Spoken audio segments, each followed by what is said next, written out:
أمانة في عنق الأزهر. سهل جدا أن أنت تضبط فكرة عدم سيطرة المؤسسة الدينية، وليس هذا فكرة للدولة الكهنوتية في وإعادة إنتاجها في سياق إسلامي. لا يا سيدي الفاضل، بل هو إعلاء لقيمة التخصص. هل أنا أستطيع أن أعمل مهنة سيادتك مذيع على هذه القناة، وأنت لا تستطيع أن تقوم بأداء مهنتي، ولا أنا أستطيع القيام بمهنة الطبيب؟ لذلك يقول الله: فلولا نفر من كل فرقة منهم طائفة. طائفة من مش كل المجتمع. ليه بقى؟ قال ليتفقهوا في الدين. يبقى مش كل المجتمع يشتغل مشايخ.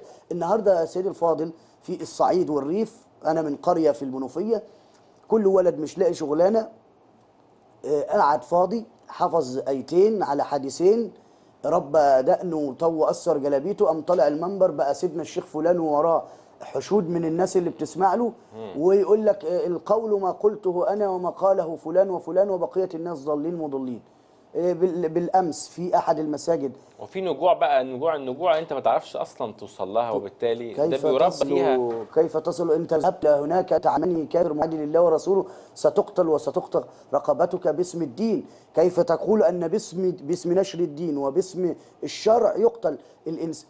وهذا حدث على مر التاريخ الاسلامي. ما بيحدث الان يا سيدنا الشيخ ابو النمرس عندنا في احدى المجاهل في قرى ابو النمرس، حصل وقعه الشيخ حسن وهو مقتل 4 من الشيعة وسحله، رغم ان حريه يعني المعتقد. الله الذي خلقه قال له: اؤمن بما شئت واكفر بما شئت، ولكنك كما جئت الى الدنيا ستاتي الي وساحاسبك، وهناك جنه وهناك نار. بس من فعلوا بقى هذه الفعله زي ما حضرتك ذكرت، اكيد هناك من الشيوخ من اجج واشعل، واكيد يعني المساجد اللي كانت موجوده هناك اكيد كان فيها خطاب ديني متشدد عشان يوصل ان القريه بكاملها بتعمل هذه الفعل. طبعا. احد المرات كنت في احد المناطق الشعبيه، واستوقفني شخص وقال لي: هو انت الشيوعي بتاع التحرير؟ قلت له: يعني ايه شيوعي؟ قال لي: ما انتوا اللي بتدعوا للدين الشيوعي. قلت له: هي الشيوعيه دين؟ ومن قال لك انني اصلا شيوعي؟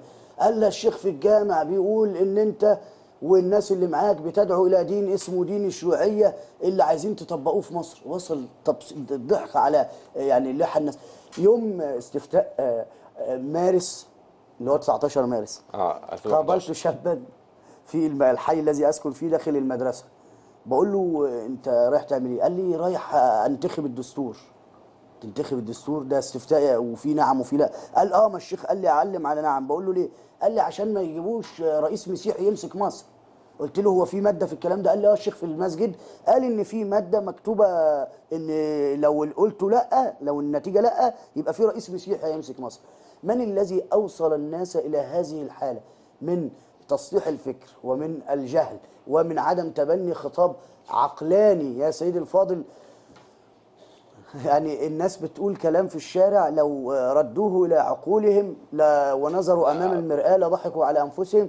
ولكن هذا التيار غيب في خصومة مع العقل. العقل الذي ذكر 42 مرة في القرآن، ولولا العقل ما كان هناك تكاليف شرعية. رفع القلم عن 3 منهم إيه بقى؟ عن المجنون حتى يفيق، من ذهب عقله فلا تكليف عليه. برضو من أمثلة كده زي ما حضرتك ذكرتها، برضو في حادثة أبو النمرس، وكانت جريدة اليوم السابع عاملة مجموعة من اللقاءات مع الناس، بيقول لك أيوة قتلناهم عشان دول شيعيين.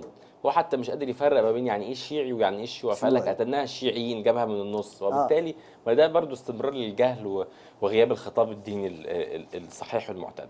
عايز اروح مع حضرتك لجزء اخر. النهارده ايضا في وجهتم دعوات من خلال الازهريون من اجل الدوله المدنيه الى ضروره التظاهرات احتجاجا على زياره المفوضه الساميه لشؤون الاتحاد الاوروبي للشؤون السياسيه والامنيه كاثرين اشتون الى القاهره. وكنا عايزين نعرف حضرتك ليه دعوتم لهذه التظاهرات وايه هدفكم منها؟ حقيقة لم ندعو وحدنا، بل كانت معنا رابطة ضحايا حكم الإخوان، وكان معنا المنضمين فيها من أسر الشهداء ومصابي الثورة. دعونا لأننا أحسسنا أن هناك أيادي خارجية عادت لتهدم ما بنيناه في 30 من يونيو. في 30 من يونيو نحن حررنا الوطن من التبعية. لأول مرة في التاريخ تصبح مصر قرارها من رأسها، فلا نقبل وصاية من أحد. هذه المرأة جاءت إلى بلادنا وكأنها تمارس علينا دور السيد. لم نصبح لم الآن لسنا عبيدا حتى ننتظر وصول السيد الجديد الذي يعطينا التعليمات. الثانية أنها جاءت لتطرح مبادرات ومصالحات، وجاءت لتزور الرئيس المسجون المعزول وتزور قيادات من الإخوان. هو المستشار الإعلامي يمكن استمعنا مع بعض للمؤتمر منذ قليل، أكد أن مفيش أنباء عن وساطة أو ليس لديه معلومات عن فكرة القيام بوساطة ما بين الطرفين. نعم، بس ممكن يكون بيدار. هو وارد، هو لم ينفي ولم يؤكد، هو قال ليس لديه معلومات. لماذا تأتي في هذا التوقيت وتصر على مقابلة قيادات من الإخوان رغم أنهم عزلوا عن السلطة؟ فما الداعي؟